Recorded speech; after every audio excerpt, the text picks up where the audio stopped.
Mga kaibigan, tuloy po naman tayo sa ating talakayan. Kasama pa rin natin si Ginoong Sergio Ortiz sa Philippine Chamber of Commerce and Industry. At ngayon po namang araw na ito, kasama rin natin si Carrie Buenafe ng Huawei, ganun din po naman si Romel Lopez mula sa Davao, at si Raymond Gutierrez, isa ring mamamahayag. At syempre si Angel Movido. May binanggit si Angel kanina tungkol dun sa anong itatagal ng mga maliliit na kumpanya. Mr. June Luis, tell us kung ano ang pananaw nyo, anong paraan para manatiling buhay ang mga negosyong ito? Yes, sir. June? Hello? All right. Sandali po. Tingnan natin. Yan. Okay. Can you hear me now? Good. Angel, paki-rephrase mo nga anong tanong mo. Angel? Yes, sir. Opo. Sir, in terms of kasi nabanggit yung kanina na yung may hirapang bumangon, lalo na yung mga maliliit nating negosyo, nabanggit na rin before MSMEs. How dangerous can this get, sir? And kagaya nun, yung magiging impact to millions of employees. Kasi ngayon, 2 weeks pa lang eh. So, pero grabe na, sir, yung effects. Paano pa makakabangon or how dangerous can this get, sir? Yes, June? June? Hello? Wala siyang audio. Yeah. June? Yes, yes. Yes, please. Can you hear me now? Yes, of course. Very good. Yes, please. Okay. Well, medyo mahirap na isipin kung ano mangyayari kasi it will back to us, get back, will be thrown back to several decades ang economy natin, no?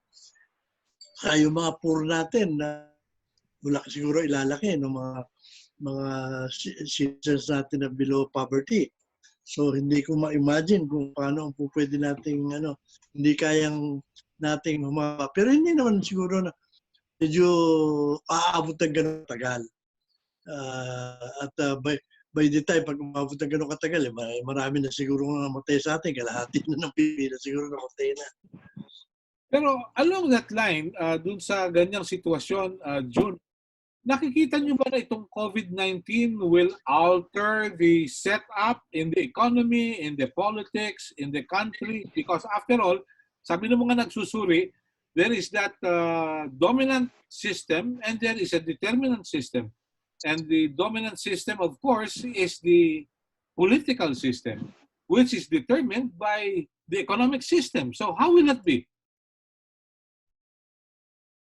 Well, I think it is obvious na even now, at the start, marami na talagang awakening na nangyayari sa atin about respect to ecology, yung how to treat people, how to know what's important, yung mga politician natin. Lagay ko, natututo na rin. And I think there will be a big change eventually sa behavior ng ating society in the whole world. So palagay ko, there will be some good things coming out of this. Uh-huh. So you still see that light at the end of the tunnel? Oh yes, definitely. Hindi naman siguro ito magiging end of the world sa atin. Yeah, sa bagay. Raymond, I know you have some concerns. Please go ahead, Raymond. Yeah, good morning, everyone. Actually, I used to work with the bank. I was heavily involved in lending, particularly to SMS, small and small, medium enterprises. So I'm very concerned what will happen in the next not only a couple of months, but we're looking at the next 6 months to 12 months, possibly, yung negative effect nito. Yeah. Actually, there are 2 things in my mind for us to be able to recover from this possible recession. I can see a recession coming, really. There's no doubt there's going to be a recession. There are 2 things. The banks should actually provide a moratorium on all types of loans, especially for business. And the government on top of that, the government should provide or should be a guarantor for all loans that the banks can provide to these small enterprises. Otherwise, hindi makakabangon itong mga existing small businessmen natin. There are two fronts that can be done.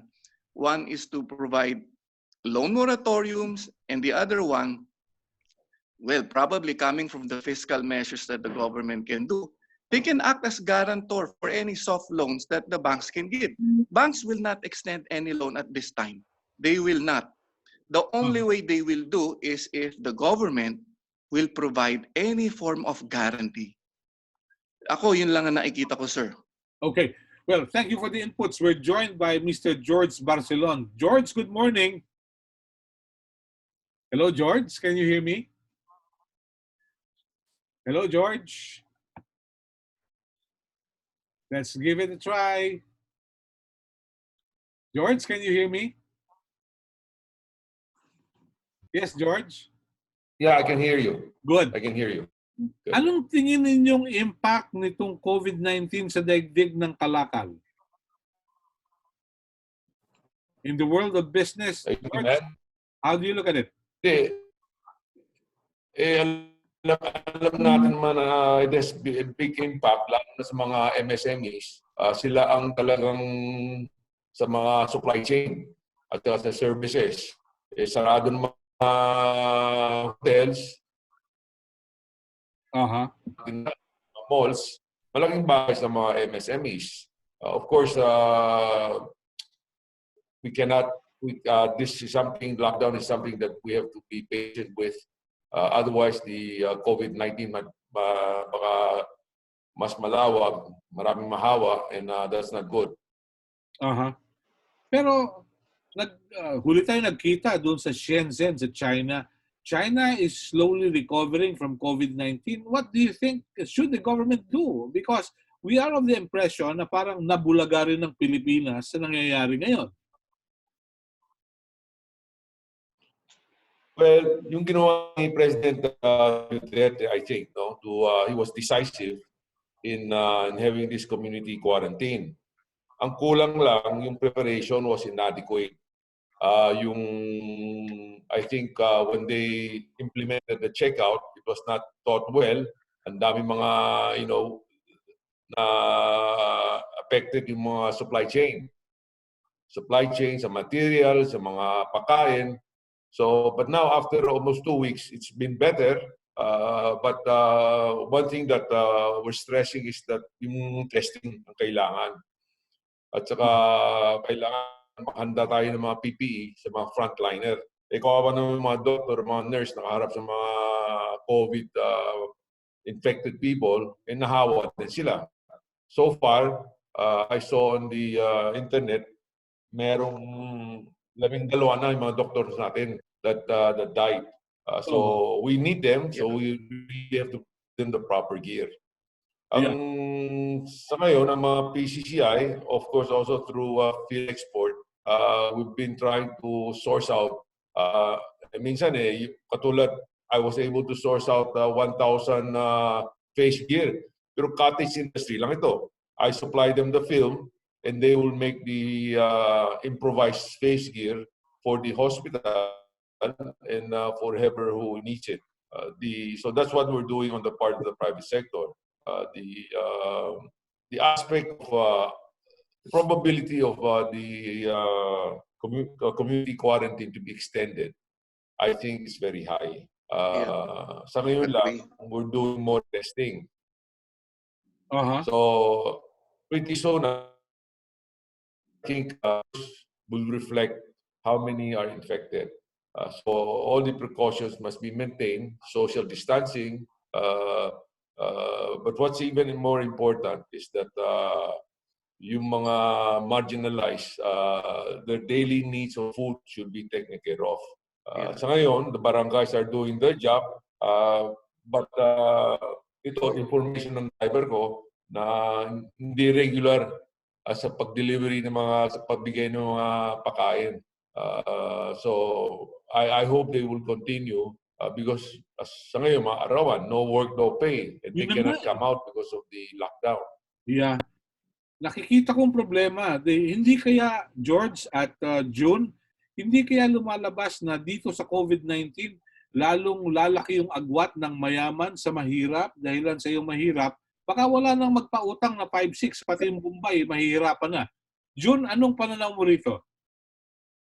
Well, it is very possible na gano'n na mangyari. Dahil alam mo naman yung mga mayaman, mahaba ang PC, marami dito, hindi naman nila mararamdaman yan, no? But you know, it's coming close to the homes of even the rich people, ano? As we can see with the number of those who are affected. So sabi ko nga, kung ang gobyerno will think out of the box in supporting yung mga micro, small, and medium natin, baka maiwasan natin yung masyadong yung masyadong disparity afterwards, tsaka yung na marami hindi makakabalik sa medium businessmen natin at hindi makakatayo. Kaya kailangan talaga yan, pag-isipang mabuti. Dahil 60 to 70% of our employment comes from that sector. Can you imagine paano tatagal yung mga tao na hindi sumusweldo? Yun yung pa lang yung formal sector. Yung informal sector na which is really 84% of our workforce nasa informal sector. Paano natin susustunehan to? George, your views, please. Hello, George. Tama yung sinabi ni June. Sa ngayon, ang balancing act, yung public safety at the economy. Okay? Ang private sector, they've been very close, to be honest.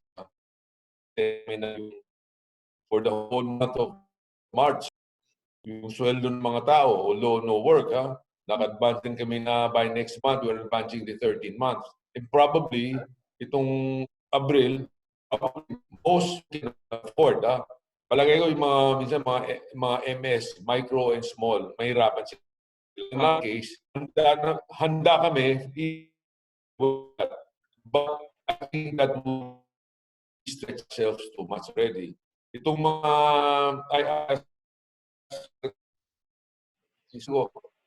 well, yung 27 billion, but you have to have that the people can feel.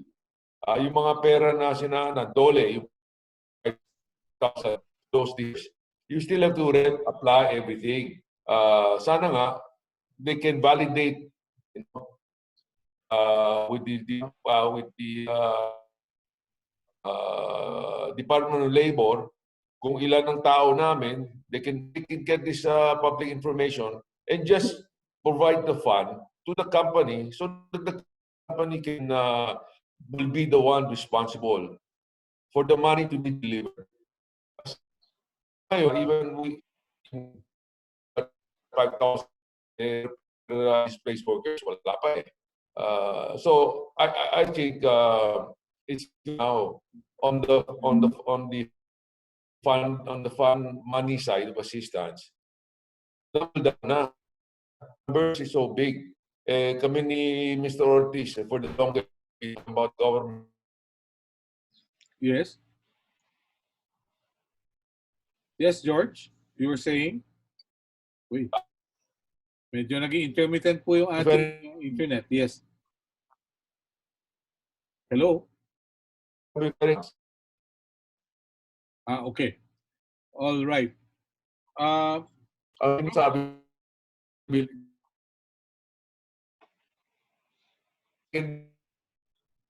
Yes? Is that through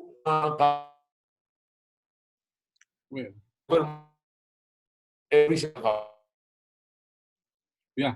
Okay, George. Babalikan ka namin. Medyo mahina yung signal. Angel, ano yung concern mo? Angel, please. Opo, sir. Siguro paulit na lang din, sir, yung first part kasi naputol kanina. I think very important din yun. And then also, sir, I have another follow-up dun sa kanina because we were talking about MSMEs.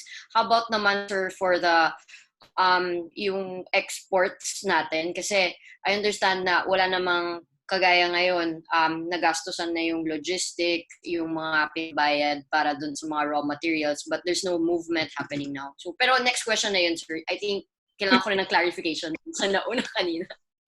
Yeah. Para kanino? Kay June o kay George? Opo, sir, kay Sir June, and opo, kung may input din si Sir George. Okay. Yes. June? Well, anyway, fortunately, naisama namin nung una, yung enhanced lockdown, yung export exemption. Unfortunately, as I said nga, kasi sabi nga ni George, medyo kulang yung pagkakaplano, wala mga rules, sinama nga nila export doon, pero hindi naman nila sinama yung, hindi naman napag-isipan paano naman tutuloy yung export kung bawal ang sasakyan, hindi makakarating yung mga tao. O pwede sabihin, sige, de pasundo. Yung driver kung ano sasakyan, hindi man makakarating din. Tapos yung mga export processing, alaala naman hindi mo makapagpa-process. Marami rin sa customs, hindi rin makapasok at nagkakaroon din ng problema. Kagaya nung Sabado, nagsara yung MIP. Saka yung so hindi malaman ng mga exporters anong process. So talaga, ang export natin, nabawasan ng gusto. Yung sanang sa Calabarzon natin, sa export processing zone, okay na okay sana, hindi na kahit ang pumutok yung tal, hindi sila naghinto.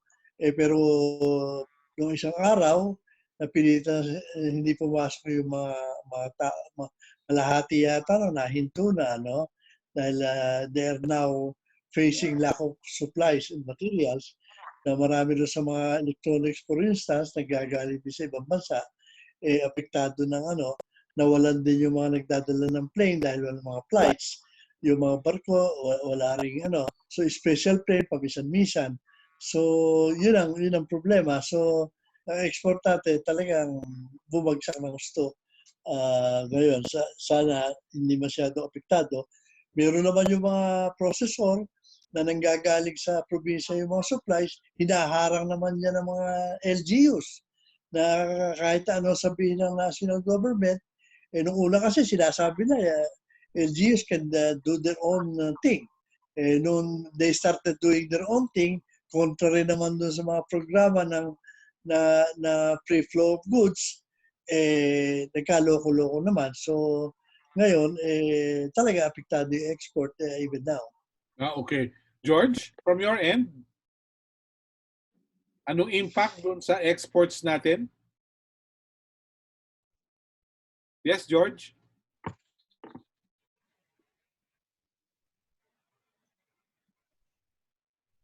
Yes? Hello? Mukhang may problema yung internet ni George. Yes. Yes. Yes, you were saying something? Aside from the daily sustenance of mga daily workers that are locked out, okay, the testing is very important. Ang naririnig natin yung testing, people are going to the hospital. But I tell you, like I asked my driver, sabi ko, you tell me every day if there's anything happening where you're living. Alam mo naman kung saan nakatira ng mga drivers, mga janitors, they live in a place where it's crowded. So I use them to inform me what's happening in the ground.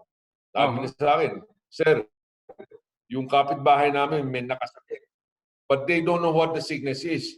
And they have no way of checking. So I hope that DOH and with the local government, they must have been using the rapid test. Baka itong number na ng alam natin na 1,005, I think that giving us a false hope na kukunti lang na infected.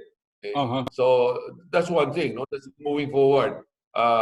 If, as I said earlier, if this community quarantine or lockdown will be extended, they have to inform private sector and they have to really focus on how to give food to the needy. Okay, and the money that is being talked about it must be specific which agency is handling that, and how can the private sector be part of the supply, the chain, the logistic in giving the money to our employees. Of course, we want to handle. I think that the government should look forward. No?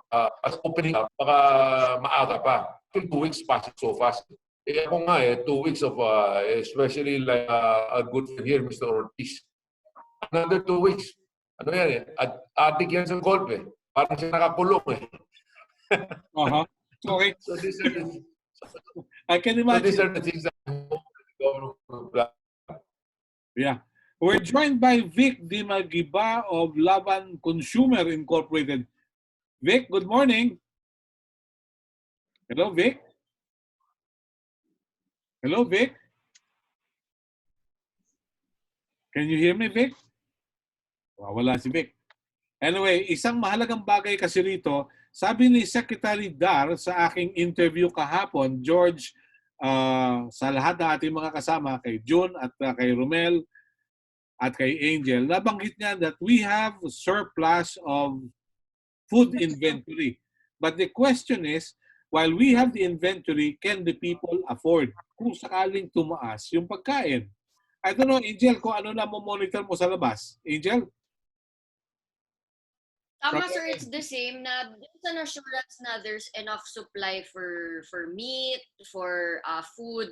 Pero tama, sir, kasi kung paano na yung mga tao na yung arawan or walang sweldo, how can they have that access to that available supply of food? Tama, sir, same din po.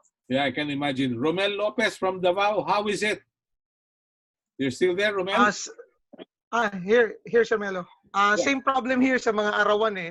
Mostly mga trabahante rito sa area na to, mga arawan. So, yung government response, especially sa relief goods, is very slow. For the whole region, I can speak for the whole region, not just Davao City. Kasi I'm based in Tagum City, is the capital of Davao del Norte. And very, very slow ang response dito. In fact, parang may news blackout kasi mga favorable media organizations na nakakuha ng kanilang info from the government. So, mahirap maka-interview sa kanila even sa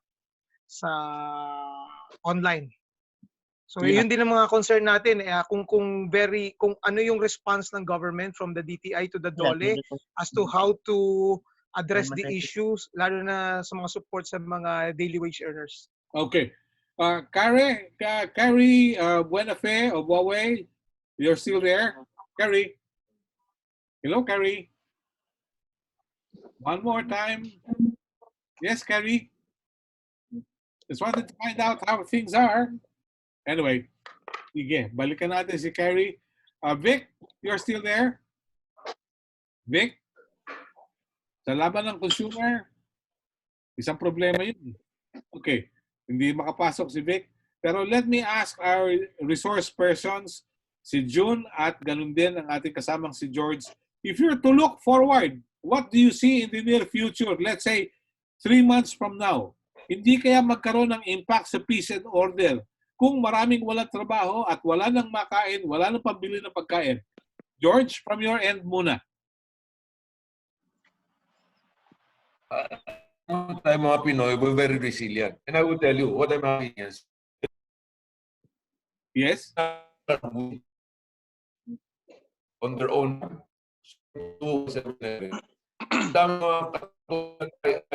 ordered 100 case here. These are children of well-to family. They their obligation doing this in their own. Materials and also film, they're willing to make things to be used for those who are in the front line. So 3 months now is hard to say. Important is I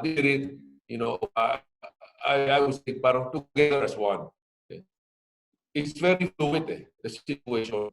And I think the government requires more of the private sector on the managerial scale. Logistics is not easy. So I would, and helping out on our own way.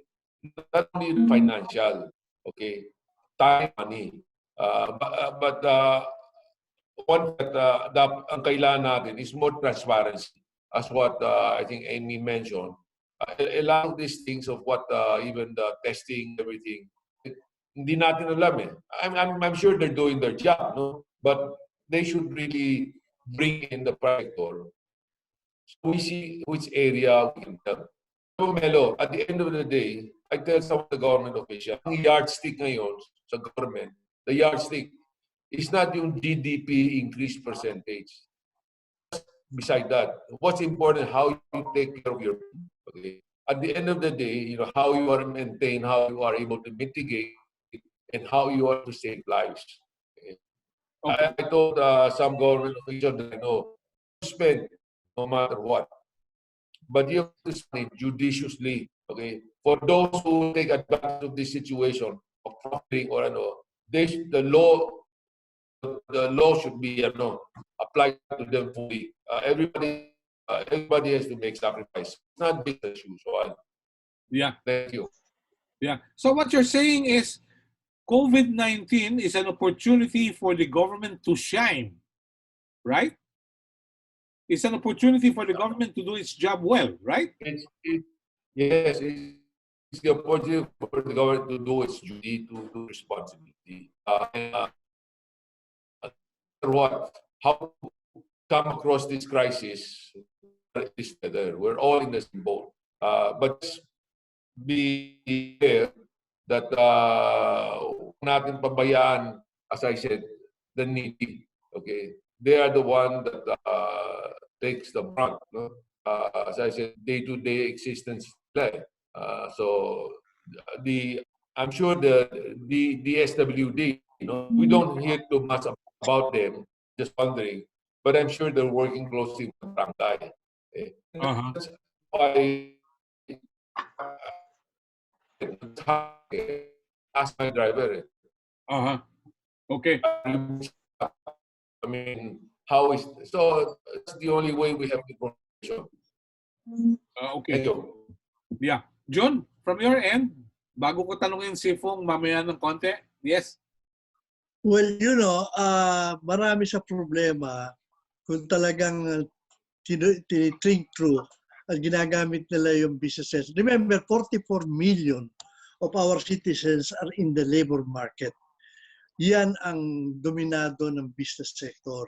At the business sector, both in agriculture and both in industry, are the ones who understand the way they behave and the way the supply chain goes. So dapat yan, from the very start, kinukonsider na nila. Ang nangyayari kasi, para military approach, shoot first.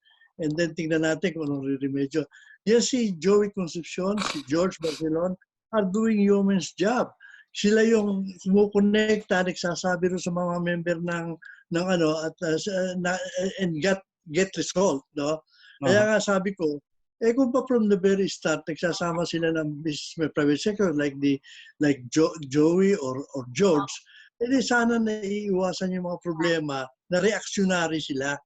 Dapat sana pagka mayroong gagawin, napapag-isipan ka agad, napapagplanuhan ka agad, nalalaman ng business, especially in the recovery. It will be very difficult pag ang ginamit mo military approach.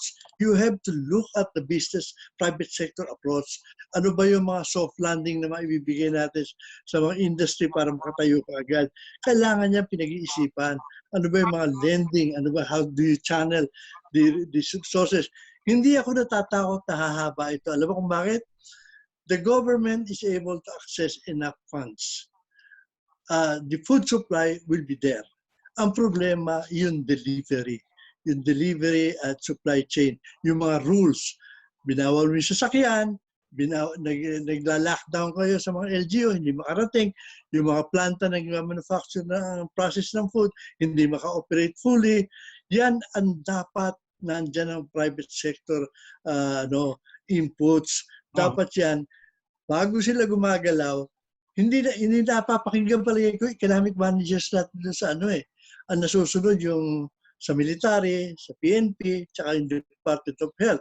That is true. Sila talaga riyan. Pero at the end of the day, we have to go back to recovery. We have to be able to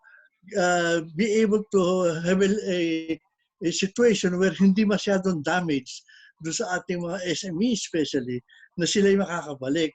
Pagka yan, inano mo ng inano na hindi mo binibigyan ng mga yung gagawa ka ng rule, nagbabanggaan naman, gagawa ka ng rule sa distancing, babawal mo naman yung magkasisiksikan sa checkpoint, magsisiksikan sa tricycle na bawal na magsakay, o magsisiksikan sa na kulang sa sasakyan dahil wala masakyan, it defeats its own purpose. Ang isa pang sinasabi ko, ang hindi natin tinutulungan, sinasabihan natin, mag-self-quarantine kayo kasi hindi naman tayo kailangan ma-i-address lahat ng tao. Pero anong input natin sa mga nag-self-quarantine? Naririnig ko na sinasabi, kumain kayo ng gulay, kumain kayo ng mabuti, matulog kayo ng mabuti, mag-exercise kayo, and that's it.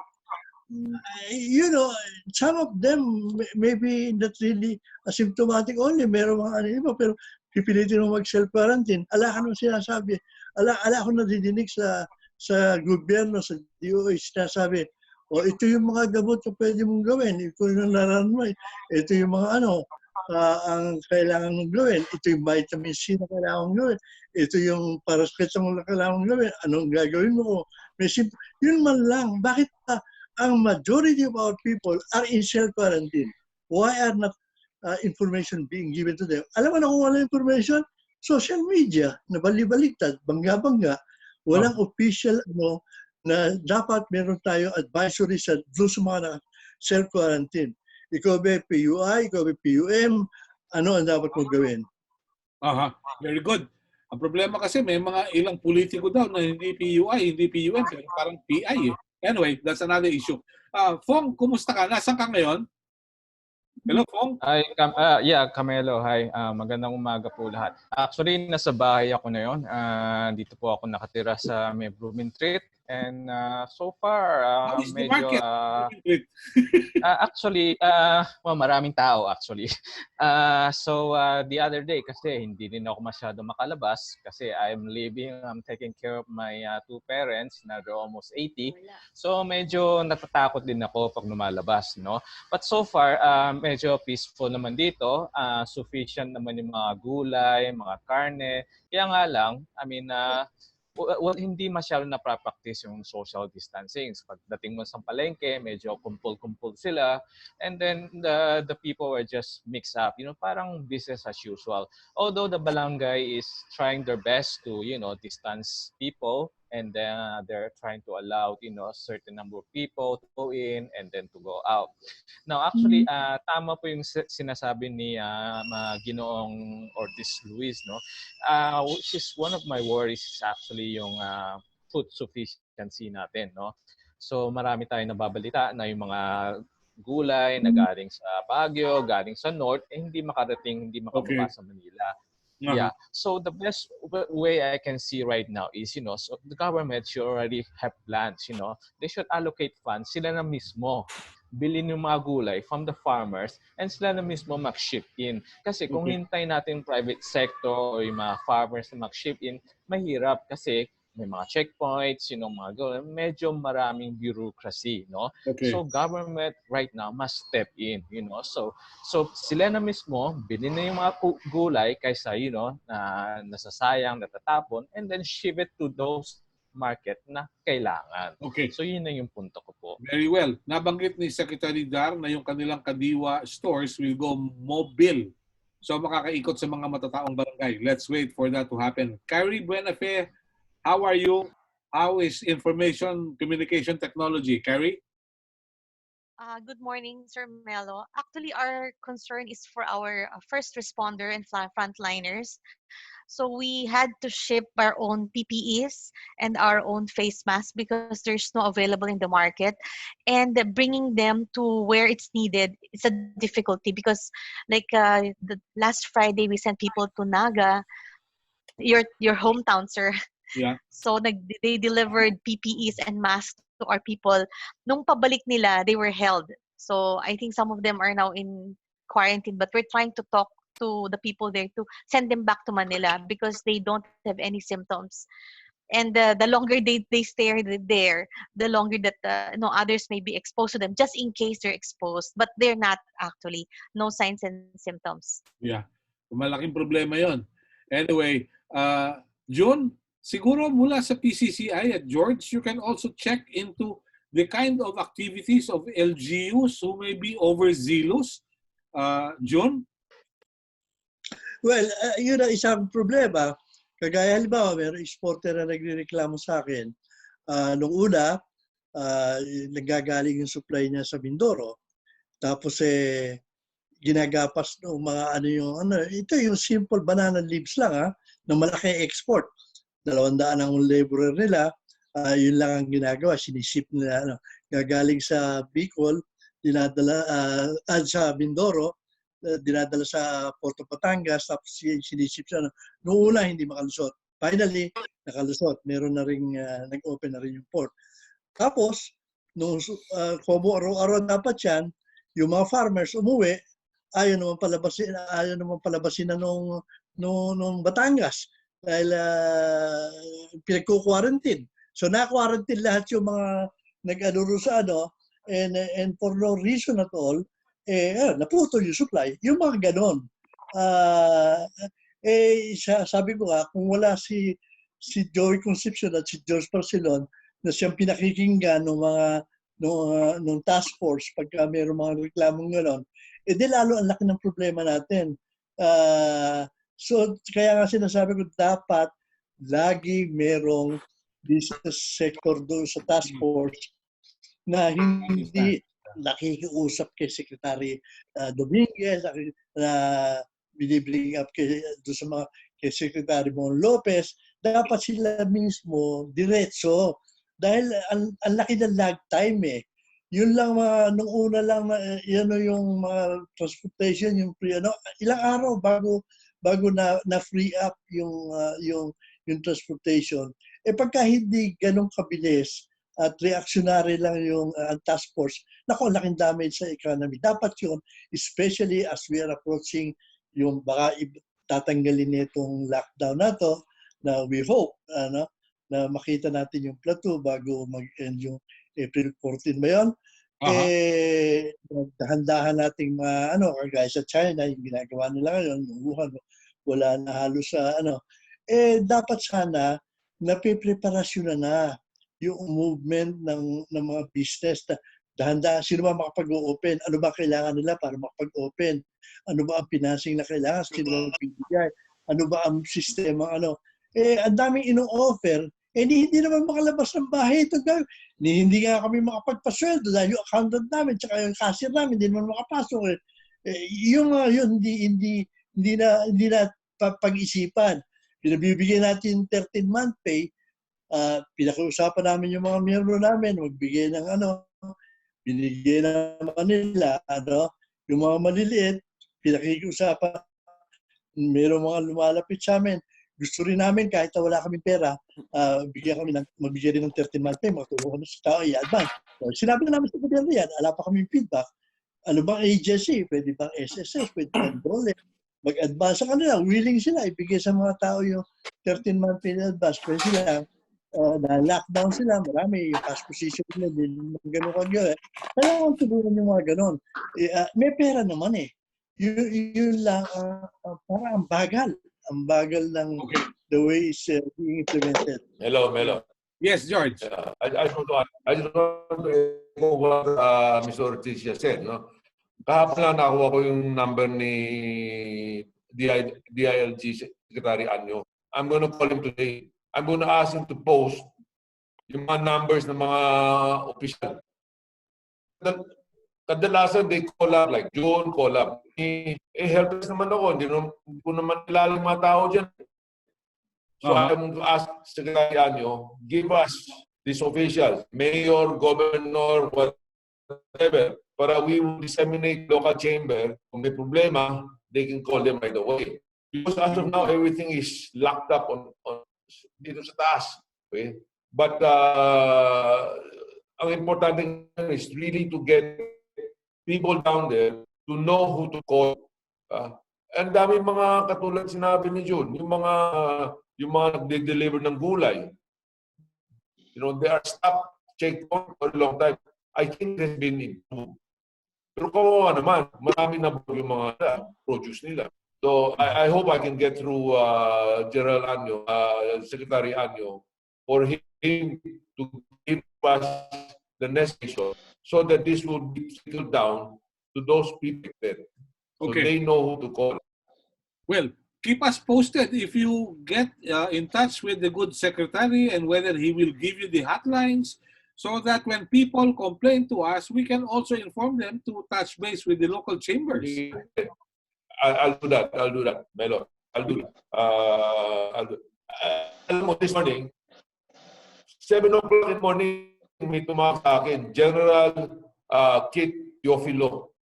He's with the 2nd Infantry. He got my name because I posted that I can supply some fuel. 7 o'clock, he called me up in the morning, sir, pwede ba, can you supply this material?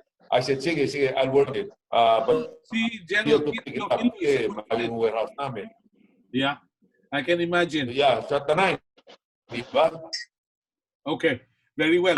I mean, you can imagine. I mean, even the military is coming to us. I can imagine. What I'm saying. You know, alam mo yung mga local chambers namin, we have a good, we have a good mga local chambers, Makati, Pasig. You know, we have a good CSR, you know, headed by our very active North Korea. Okay? And they've been calling me, tumatawag mga hospital, of private government, asking for PPE, asking for, it reaches me, huli na. I mean, people are dying already. Yeah. But the DOH should care of that as soon as possible. Yeah, Diba? I can understand. Vic Di Magiba, are you still there, Vic? Please? Vic? Can you hear me, Vic? Nawala. Anyway, I'd like to thank you, my friends, for spending time with us. And we look forward to more discussions. We will have another one on Monday sa ating Tapatan sa Aristocrat Virtual Edition. And we'd like to thank everyone who took time out to be with us. And let me join you in your prayer that this be over in the coming days, that the Ambition 2040 will still be realized, and that it will not turn to be Bangungot 2040. Magandang araw po mga kaibigan. Maraming salamat. Hanggang sa ulitin, manalangin po tayo, magtulungan. Thank you very much. God bless us all. Thank you. Thank you, sir. Thank you. Salamat, Melo.